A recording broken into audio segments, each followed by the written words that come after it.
मरता नहीं है। 14 बरस की पूजा के बाद दर्शन मिला इसी रूप में।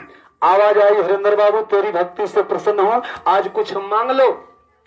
हरिंदर भैया ऊपर नीचे आगे पीछे दाएं बाएं देखते कोई तो नहीं, कौन बोल रहा है। फिर आवाज आई, जिनके लिए तुम इतनी कठिन तपस्या कर रहे हो मैं तुम्हारा गुरु बोल रहा हूँ। हरिंदर भैया ने कहा, गुरु जी आपकी चरणों में हमारा प्राण स्वीकार हो। ए गुरु जी, जवन कर्जवा पहले दे देला हम चुकाए ना पौली तो दोबारा हम कर्जा आपसे न लेबे।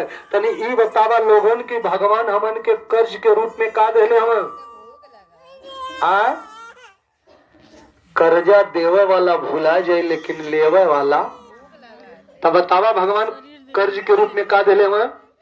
ये शरीर कौन दिया है?